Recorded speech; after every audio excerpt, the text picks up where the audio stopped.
I'd like to welcome our online students, Kushbu, Geet, Sugat, Thomas, for joining us. Thank you. और जो online में हमारे मित्र खुशबू, गीतू। गीत और सुगत है, थॉमस, Thank you for. आप सबका धन्यवाद।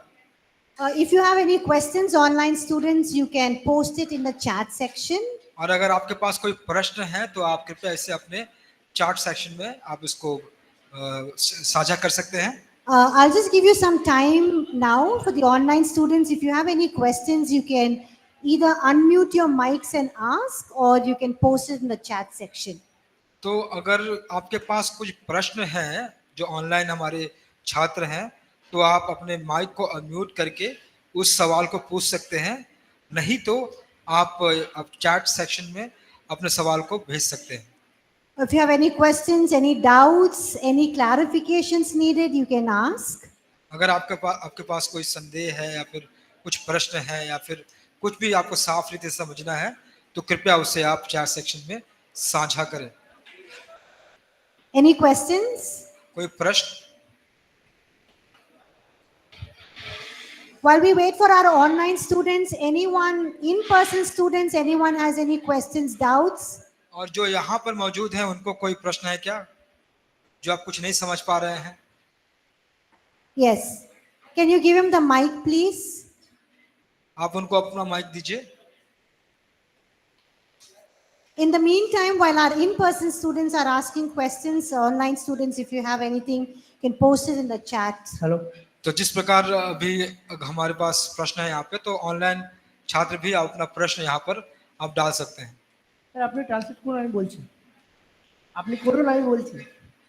आप अगर Yes, go ahead. आप बोलिए, वो हिंदी में बता देंगे। গালাতিয়াস যেটা আছে না স্যার, গালাতিয়াস गलतियों के 3 অধ্যায় যে 24 পদ 28 3 अध्याय का 28वां वचन, ওটাই বলছে নরনারী সম্পর্কে প্রত্যেকজনই এক, কিন্তু ওইখানে প্রভু বলছেন যে পিতা আমা অপেক্ষা মহান, সেটা কি রকম আমি ওটাই বুঝতে পারছি না।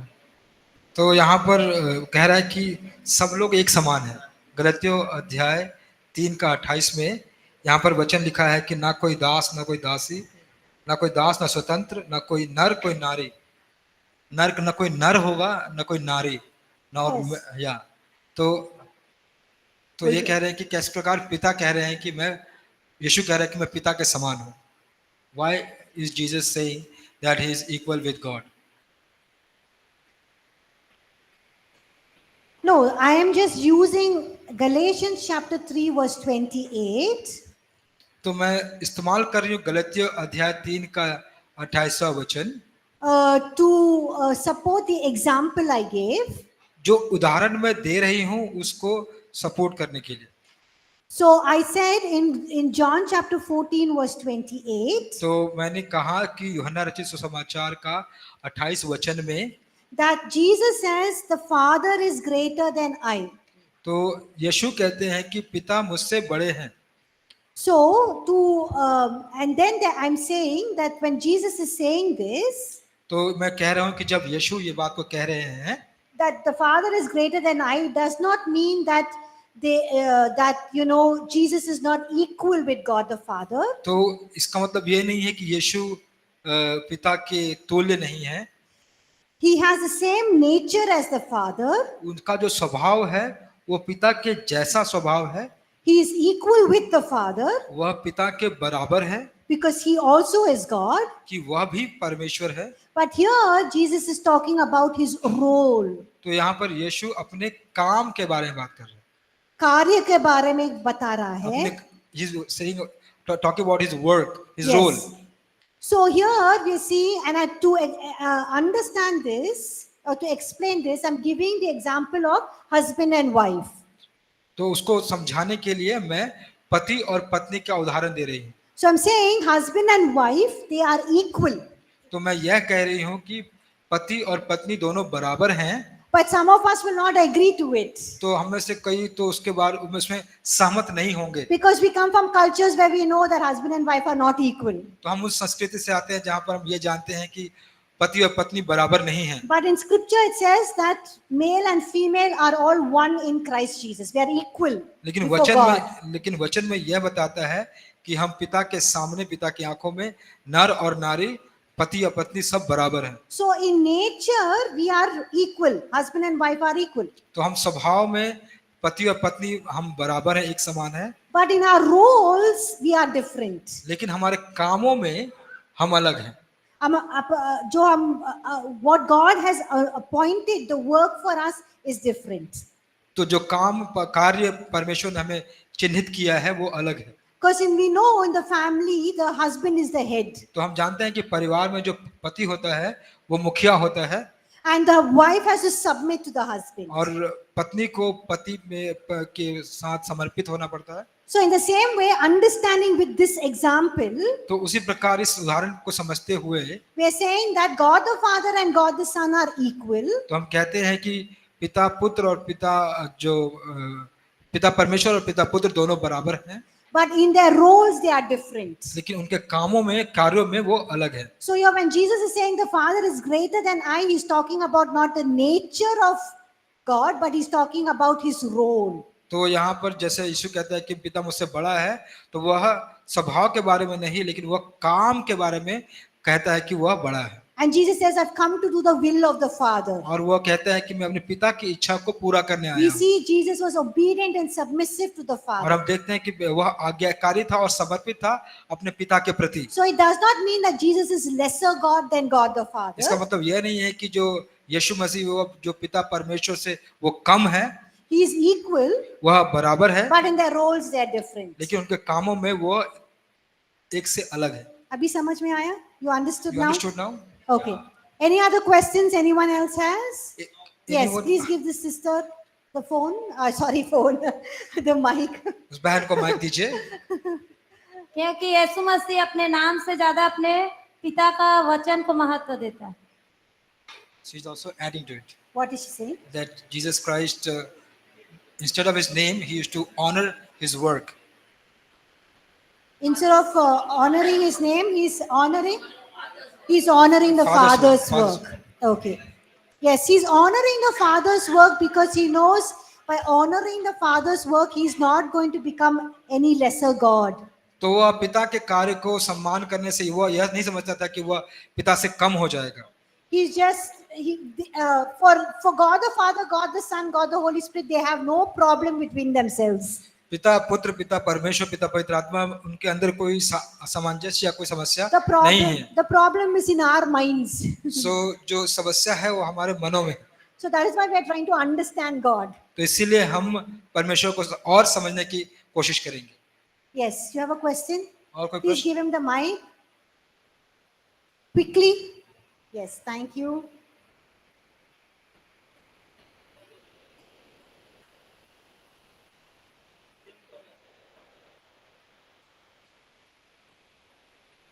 एक ही परमेश्वर है और कितना God Keep your mic close so that he can listen. Yes.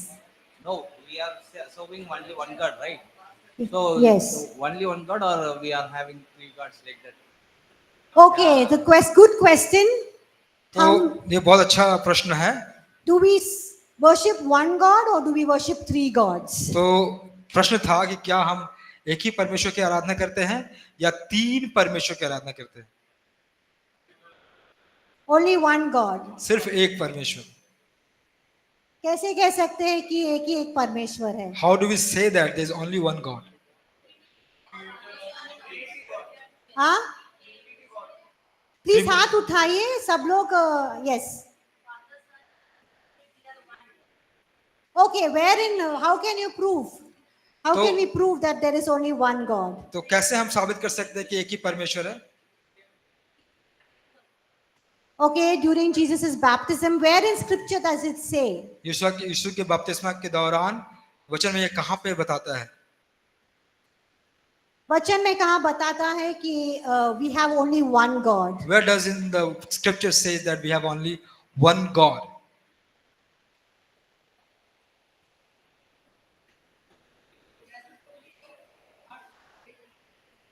Matthew 28 verse 18. Matthew 28 verse 18. Okay, can you read that please? उसको पढ़िए जरा 28:18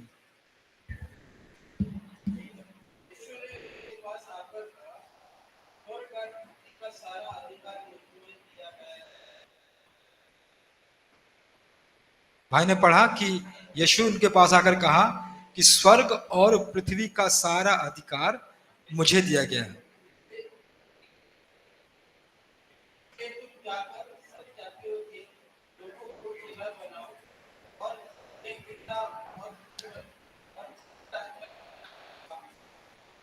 मत्ती 19 का 28 28 का 19 मत्ती 28 का 19 में लिखा गया है इस प्रकार कि स्वर्ग और पृथ्वी का सारा अधिकार मुझे दिया गया है, इसलिए कहाँ लिखा है वचन में that we have only one God? तो where it is written in the scriptures that we have only one God. Please look at Deuteronomy chapter 6 verse 4. व्यवस्था विवरण उसका 26 अध्याय उसका 4था वचन पढ़ें। सब लोग अपने आप पढ़िए Deuteronomy chapter 6 verse 4. व्यवस्था विवरण 26 उसका 4था अध्याय 4था वचन, अध्याय 26 4था वचन।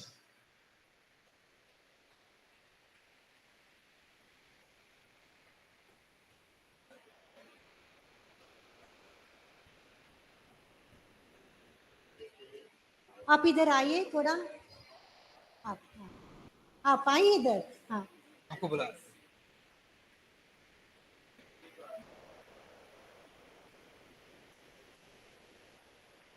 आप जाके ना ऐसे 3 ग्लास लेके आइए, खाली 3 ग्लास, और एक ग्लास में पानी, उधर पानी है कोई बात नहीं, 3 ग्लास लेके आइए। What does it say in Deuteronomy chapter 6 verse 4? तो व्यवस्था विवरण उसका 6ठा अध्याय 4था वचन। Yes, it says, "Hear, O Israel, hey इजराइलियों, the Lord our God, the Lord is one." जो परमेश्वर है वह एक है। Okay, so we know that we worship only one God, तो हम जान पाते हैं कि हम सिर्फ एक ही परमेश्वर की उपासना करते हैं, but we see the Trinity in the Bible. लेकिन हम देखते हैं वह त्रिएक को बाइबल में।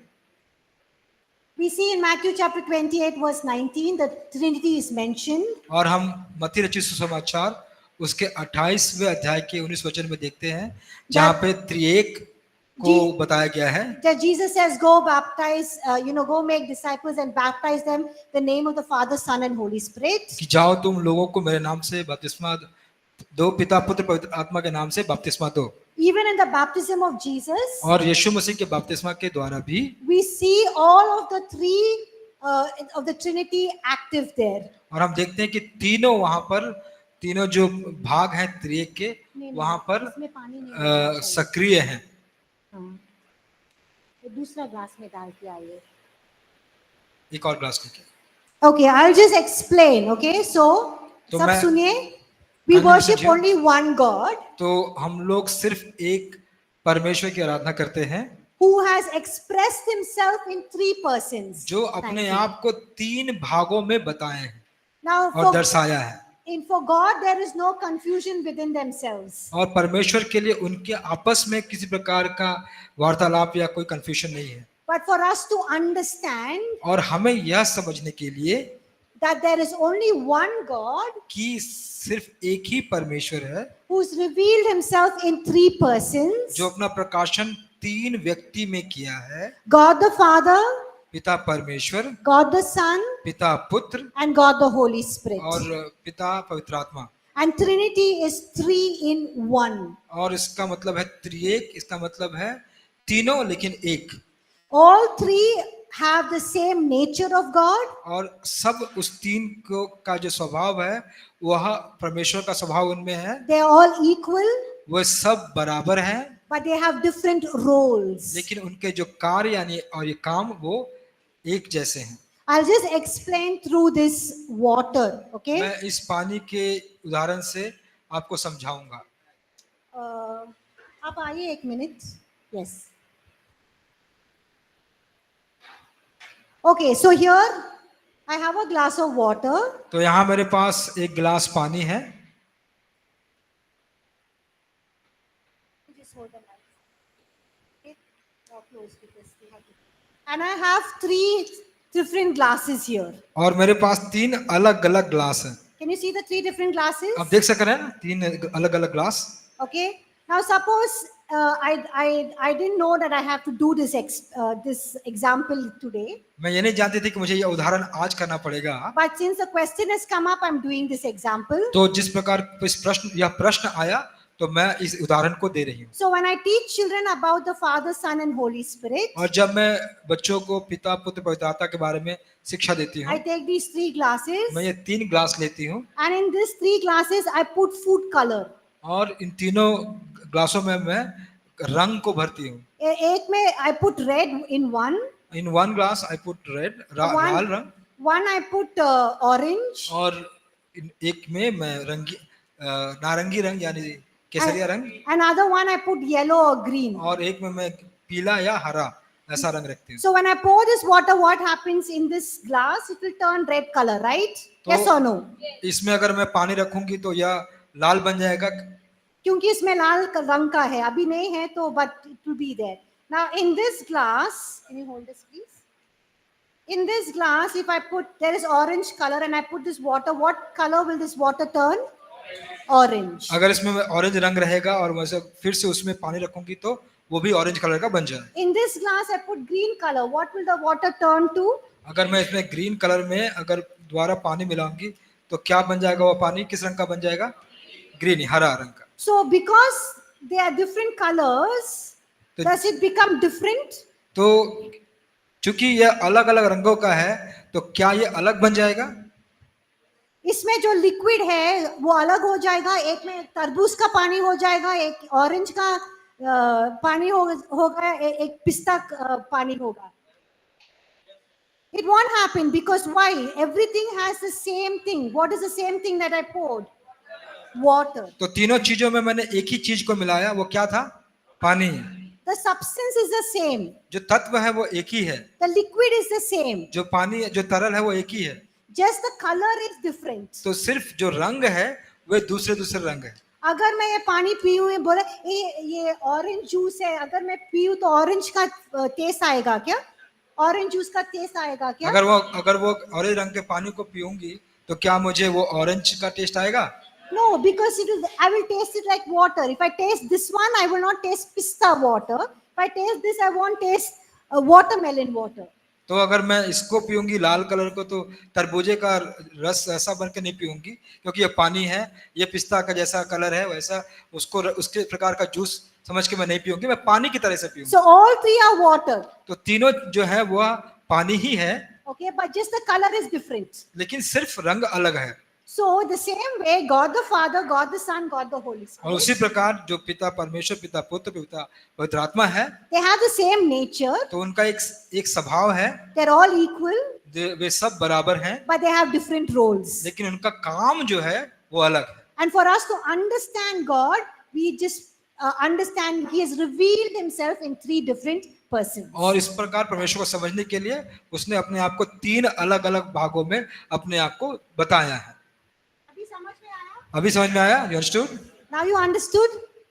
कोई समझ? So we worship only one God. कि हम Yes, एक ही- thank you. Yes, yeah. हम एक ही परमेश्वर की आराधना करते हैं Who has revealed Himself in 3 persons. जो अपने आप को 3 अभिव्यक्ति में बताया है, All 3 are the same. और जो तीनों है वो एक ही हैं। जैसे ग्लास में सब 3 ग्लास में पानी ही था. So we saw that all 3 glasses had water only. The same nature, उसी प्रकार but their roles are different. तो उसी स्वभाव के साथ उनका जो कार्य था वो अलग अलग था। समझ में आया अभी? You understood? Okay. ठीक। Yes.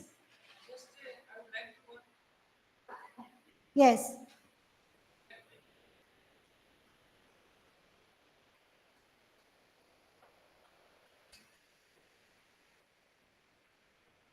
You please have to press it. Yeah.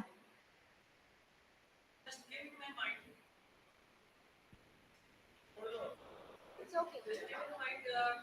While reading the Genesis chapter 1 and 2, so it already saying that आदि में परमेश्वर ने आकाश और पृथ्वी की सृष्टि की, बेडौल और सुनसान थी, गहरे जल के ऊपर अंधियारा था, तथा परमेश्वर का आत्मा जल में मंडरा था। Yes. Lord was there, God the Father was there. Spirit was there, The Spirit was there. He created beauty to us. The word, the When Jesus Christ came, He was beauty.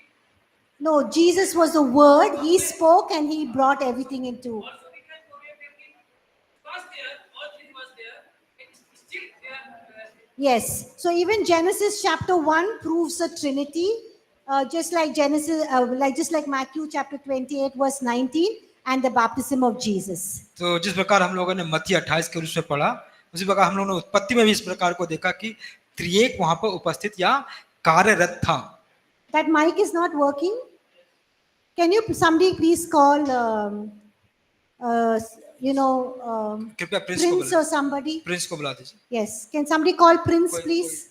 कोई एक जन उठ के Prince को बुला देंगे, please. Thank you. Thank you so much.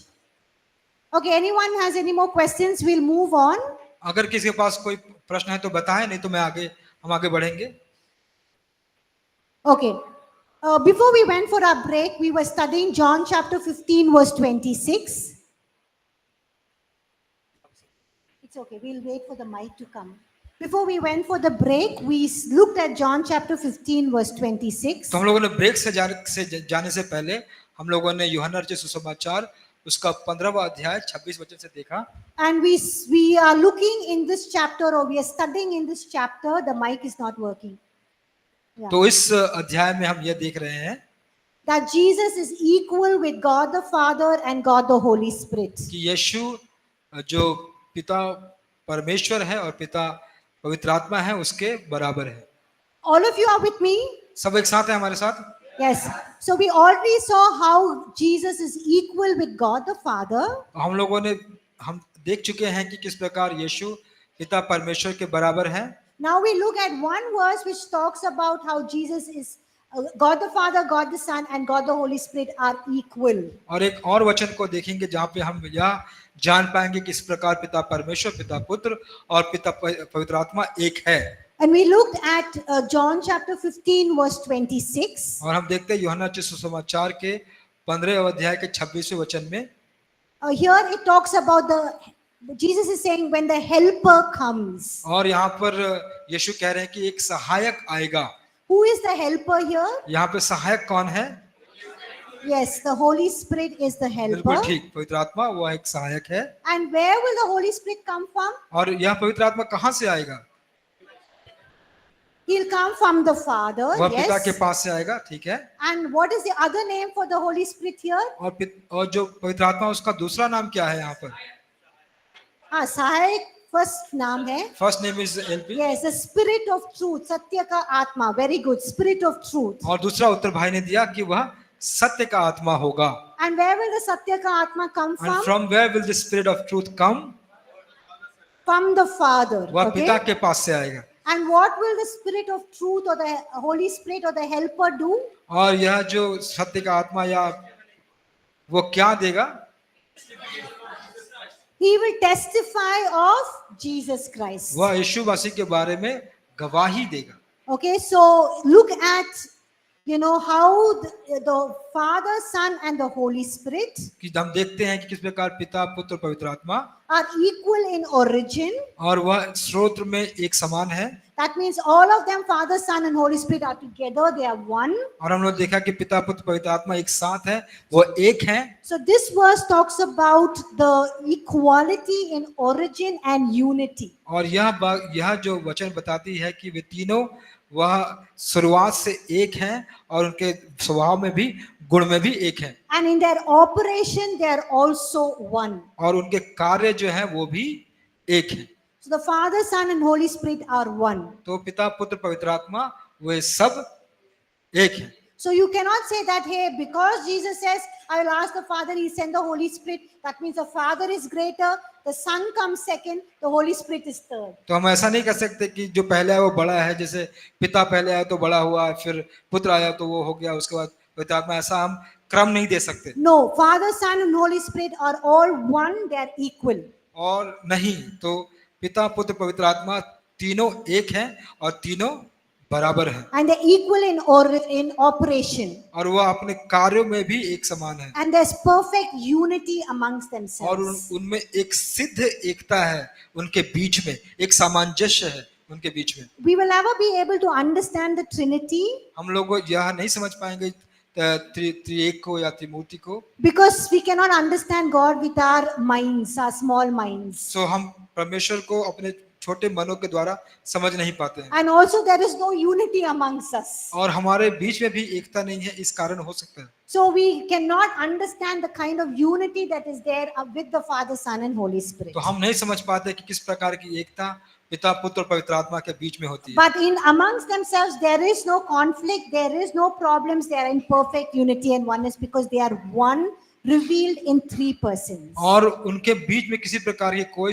परेशानी नहीं है क्योंकि वो तीनों एक ही हैं और उनको अलग अलग तीन होते हुए भी वे एक हैं So Trinity is basically one God who revealed himself or made himself known in three persons. और त्रिएक का मतलब होता है कि तीन अभिव्यक्ति जो अलग अलग है उनको एक व्यक्ति के रूप में One God, एक परमेश्वर जो तीन व्यक्ति में स्वरूप हुआ और revealed himself in three persons. तो एक परमेश्वर जो तीन अभिव्यक्ति में अपने आप को स्वरूप देता है So I'll explain it again. Trinity is one God तो त्रिएक है एक परमेश्वर who revealed himself or made himself known जो अपने आप को यह बता के दिखाता है या जानने देता है या प्रकट किया है या प्रकट किया है in three persons. तीन व्यक्ति में In Father, Son and Holy Spirit. पिता पुत्र और पवित्र आत्मा में So we can understand God in a better way. ताकि हम परमेश्वर को अच्छी तरह से जान पाएं Each of them are equal in their nature as God, और तीनों बराबर है अपने स्वभाव में जैसे परमेश्वर है but they are different in person. लेकिन उनका जो व्यक्तित्व है वो अलग है Three different persons. तीन अलग अलग व्यक्ति You understood now? अब समझे आप किसी का प्रश्न था इधर? Anybody has question here? आपको प्रश्न पूछना था क्या? नहीं उनके आपसे तो आपने माइक उठाया था और चेक करने के लिए. Okay. Okay, so we finished lesson 2. We looked at the equality of Jesus with God the Father and God the Holy Spirit. तो हम लोगों ने दूसरा अध्याय को अभी समाप्त किया जहाँ पे हम लोग देखा कि जो पिता पुत्र और पवित्र आत्मा में यीशु मसीह एक है Thus proving that Jesus is God. तो यह प्रमाणित करता है कि यीशु परमेश्वर है Any questions anyone has? और कोई प्रश्न किसी के पास है Online students, you have any questions? Online के जो छात्र हैं क्या आपके पास कोई प्रश्न है Divya, Sugat, Thomas, Geetu, are you able to understand? Divya ji Sugat Thomas गीत आपके पास कोई प्रश्न है क्या आप गीतू जी Sister, आपके पास कोई प्रश्न है I have a question. Yeah, 1 minute, Thomas. Yeah. Yeah, can you hear me? Yes, we can hear you. Yeah. Could you elaborate the roles of the Father, Son, and the Holy Spirit? You want the roles of the? Father, Son, and Holy Spirit. Okay. So he wants the roles. What is the different roles of the Father, Son, and Holy Spirit? So from the scriptures, we see that the role of the Father, वचन में जो हम देखते हैं जो पिता का जो कार्य है that he is the one who is in authority. कि वही है जो जिसको पूरा अधिकार दिया गया है He is the one who plans things. यही वो है जो हर एक योजनाओं को बनाते हैं He planned creation and he planned redemption. और उन्होंने इस पूरे संसार का रचना किया और उसने रिडेम्पशन यानी उद्धार का भी रचना किया And he planned how to go about doing it. और उसने यह भी योजना बनाई कि किस प्रकार उस कार्य को किया जाए The role of the Son, Jesus Christ, और जो पुत्र का जो कार्य है he carried out the plan of redemption or the plan of salvation. और वह कार्य हुआ था कि वह उद्धार के काम का वह लेकर चले He became man वह मनुष्य बना and he took on the sins of mankind वह पूरे मानव जाति का पाप ले लिया and he made that full sufficient perfect sacrifice और वह पूर्ण रूप से सिद्ध एक बलिदान बना for our sins. हमारे पापों के लिए And thus he fulfilled the redemption plan of God. और तब वह अब परमेश्वर की उद्धार की योजना को पूरा करते हैं। And now he's like a high priest interceding on behalf of us in heaven to the Father. और वह यहाँ महायाजक बनकर वह पिता के पास जाकर हमारे लिए वो विनती करते हैं। The Holy Spirit's role, और जो पवित्र आत्मा का जो okay, Jesus' role, Jesus carried out the plan of salvation. तो यीशु का जो काम था वह उद्धार के काम को करना था। He became man वह मनुष्य बना, and he took on our sins वह हमारे सारे पापों को ले लिया and he gave his life as a sacrifice for our sins. और उसने अपने जीवन को एक बलिदान के रूप में हमारे पापों के लिए दे दिया And he fulfilled the plan of salvation. और उसने उस मुक्ति के मार्ग को या जो योजना था उसको पूरा किया। The role of the Holy Spirit, और पवित्र आत्मा का जो कार्य है, the Holy Spirit is one who empowered Jesus to do the miracles. और पवित्र आत्मा वह था जो यीशु मसीह को शक्ति प्रदान किया सारे अद्भुत काम को करने के लिए। He is the one who rose Jesus back from death to life. और वही था जो यीशु मसीह को मुर्दे में से जिलाया। He is the one who lives in us when we receive salvation. और जब हम उद्धार पाते हैं तो वही हमारे अंदर आकर रहते हैं। And he is the one who is our helper. वह हमारे सहायक हैं, He is our counselor. वह हमारे युक्ति करता है, He is our teacher. वह हमारे शिक्षक हैं, He is our guide. वह हमारे मार्गदर्शक हैं, He testifies about Jesus to us. वह यीशु मसीह के बारे में हमें बताते हैं। He reminds us everything Jesus has taught us. और यह सारी बातों को जो यीशु ने हमें सिखाया है उसकी याद दिलाते हैं। He also helps us in sanctifying us and guiding us and leading us. वह हमको शुद्ध भी करते हैं और हमको मार्गदर्शन करते हैं और हमारी अगुवाई करते हैं। Does this help, Thomas? Yes, sister. Thank you very much. Yeah, thank you. Anyone धन्यवाद। else from the online students have any questions? Work of Holy Spirit, they want again to hear. Okay, the work of the Holy Spirit, I just told you, is a teacher, guide, counselor, helper. You will study the Holy Spirit in detail. And that time, Trinity also, you will study. Pastor Jay Kumar will teach you, you'll understand better. Okay?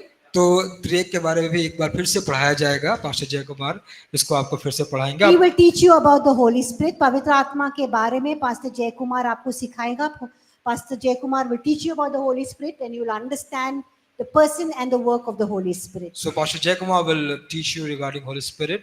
वो आपको सिखाएंगे किस प्रकार पवित्र आत्मा का व्यक्तित्व है उसके बारे में आने वाले पाठ में। So can we move on to chapter 3 in Christology? तो क्रिस्टोलॉजी के तीसरे अध्याय में क्या हम आगे जा सकते हैं?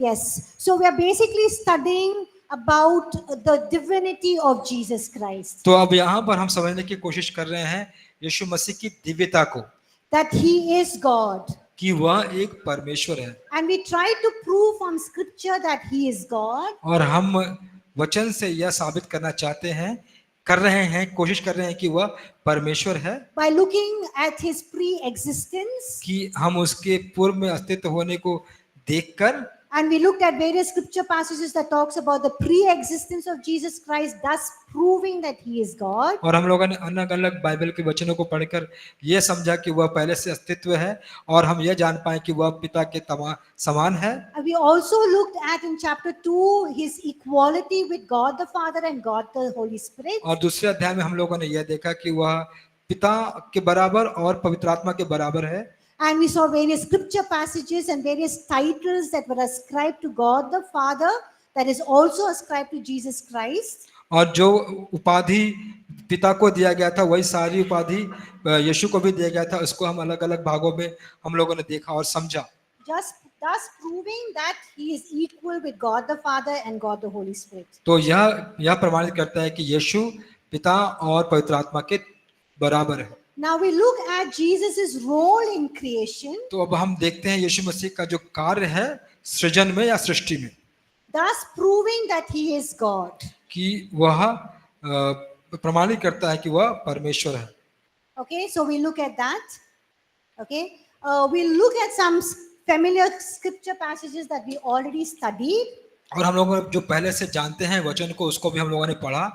we will अभी पढ़ेंगे अभी पढ़ेंगे John chapter 1 verses 1 to 3. अभी हम पढ़ेंगे यूहन्ना रचित सुसमाचार उसका पहला अध्याय 1 से लेकर 3 तक। In this verse, can you tell me if it mentions or talks about Jesus as the creator? तो क्या इसमें आप पढ़ सकते हैं कि यहाँ पर यीशु मसीह के बारे में सृजनहार के रूप में बताया गया है? All things were made through him. Okay, verse 3. And without him, nothing was made that was made. It's there in your notes. तो हम लोगों ने देखा यूहन्ना रचित सुसमाचार उसका पहला अध्याय No, वो- 3. तीसरा 1 वचन। chapter 1 verse हाँ। 3. Yeah. पहला अध्याय उसका तीसरा वचन देखा है कि सब कुछ उसी के द्वारा उत्पन्न हुआ और जो कुछ उत्पन्न हुआ उसमें से कोई भी वस्तु उसके बिना उत्पन्न ना हुई। So here, John the apostle यहाँ पर यूहन्ना जो प्रेरित है is revealing to us, वो हमको यह बताते हैं or he's making known to us, और वो हमें यह बताना जानना चाहते हैं that this logos or this word, कि जो लोगोस या जो वचन है who is Jesus Christ, जो यीशु मसीह है he made all things वो सारे चीजों को बनाए and nothing was made without him. और उनके बिना कोई भी चीज उत्पन्न नहीं हुआ। So we see that Jesus is the creator. तो हम देखते हैं कि यीशु मसीह एक सृजनहार है And so by proving that he is a creator, we know only God can create. Yes or no? और हम इसको बताने के लिए हम ये जान पाते हैं कि सिर्फ परमेश्वर ही रचने वाले हैं, हाँ या ना? And hence he is God. तो यह वह परमेश्वर है। We studied also yesterday, we looked at Colossians chapter 1 verses 16 and 17. हम लोग कुलोसियों की पत्री पहला अध्याय 16 और 17 वचन को पढ़ा। Can you please read Colossians chapter 1 verses 16 and 17, everyone? सब कोई क्या कुलोसियों की पत्री उसका पहला अध्याय 16 और 17 पढ़ सकते हैं? सब लोग अपने आप पढ़िए please. Kindly read them yourself.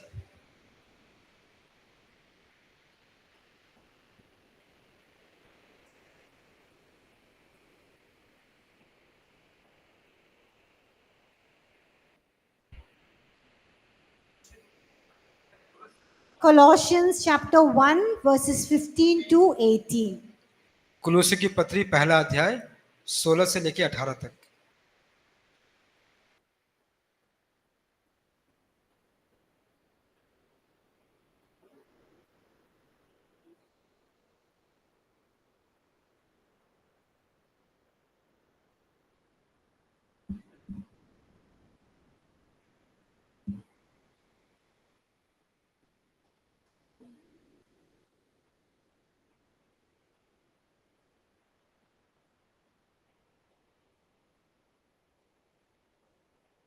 Okay, this passage is a very powerful passage, just 2 verses, but so powerful. तो यह जो भाग है, जो पैसेज है, वो बहुत ही सामर्थी भाग है, जो वचन है।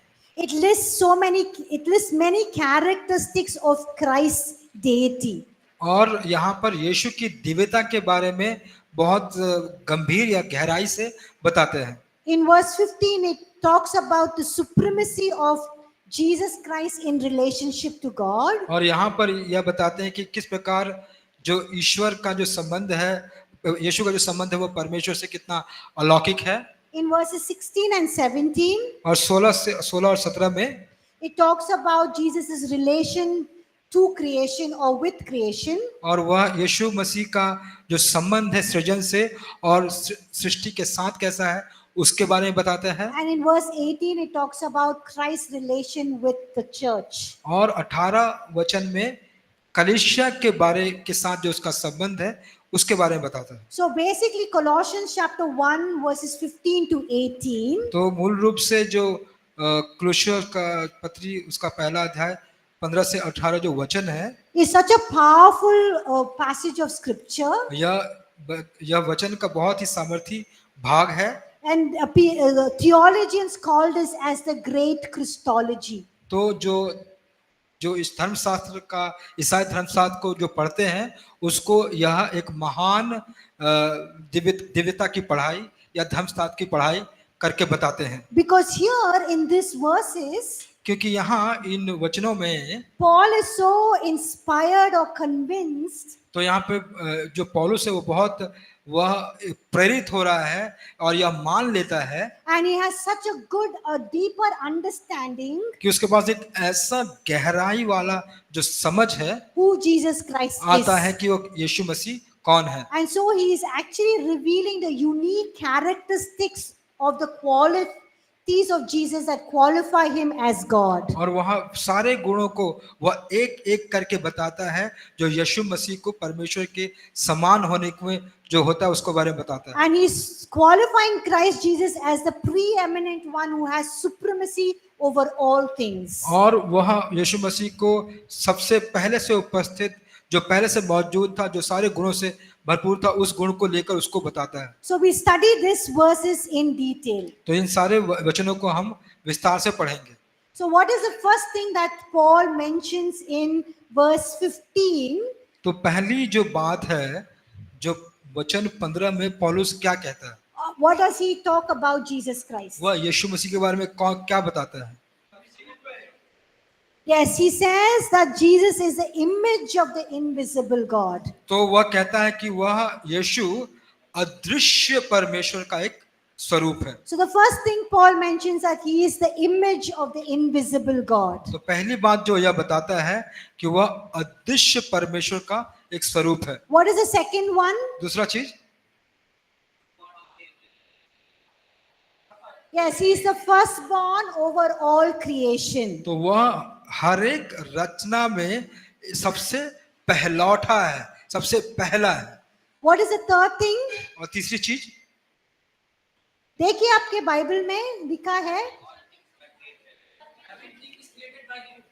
everything is created by him. He is a creator of the universe. और वह इस संसार की का रचयिता है और सारी चीजें उसके द्वारा बनाई गई हैं।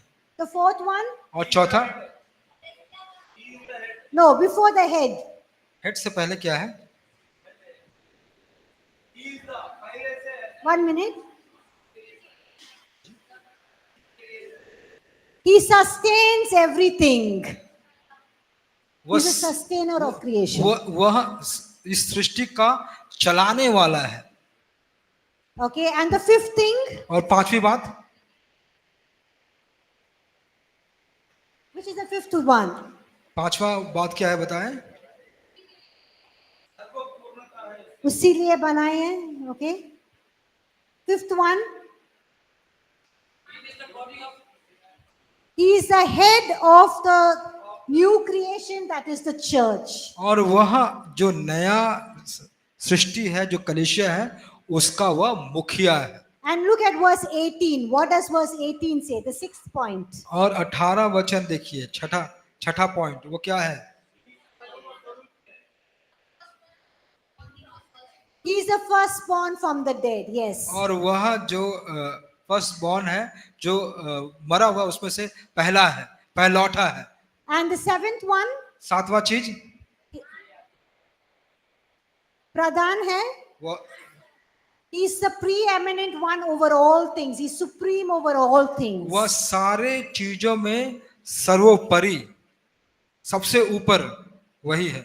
So in Colossians chapter 1 verses 15 to 18, तो कुलुस्सियों के पहले अध्याय के 15 से 18 में Paul presents 7 unique characteristics और पौलुस 7 ऐसे चरित्रों को बताते हैं that qualify Jesus Christ as the preeminent one. जो यह बताता है कि यीशु मसीह शाश्वत है And he is supreme over all things. और वह सारी चीजों में सर्वोच्च सर्वोपरि है। The first one, he is the image of the invisible God. वह अदृश्य परमेश्वर का एक स्वरूप है Second one, he is the firstborn over all creation. और वह हर एक सृष्टि में सबसे पहलौठे हैं The third one, he is the creator of the universe. और वह संसार का रचयिता है The fourth one, he sustains all creation. और चौथा है कि वह हर एक सृष्टि को चलाते हैं The fifth one, he is head over creation and the church. और छठा है कि वह सृष्टि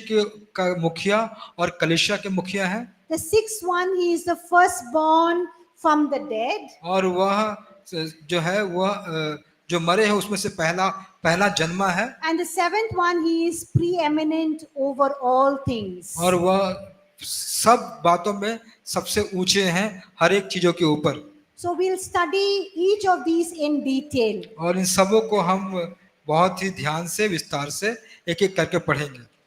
All of you with me? क्या मेरे साथ है? कोई सो रहा है? Anybody sleeping? जो सो रहा है हाथ उठाइए। Anybody sleeping? Raise your hand. नहीं? Okay. So the first one, he is the image of the invisible God. और पहला कहते हैं कि वह एक जो परमेश्वर अदृश्य है उनका एक प्रतिरूप है, स्वरूप है। So we'll break के बाद देखेंगे, break के बाद पढ़ेंगे, we'll study after the break. Okay, thank you We'll see everyone. after break. Thank you.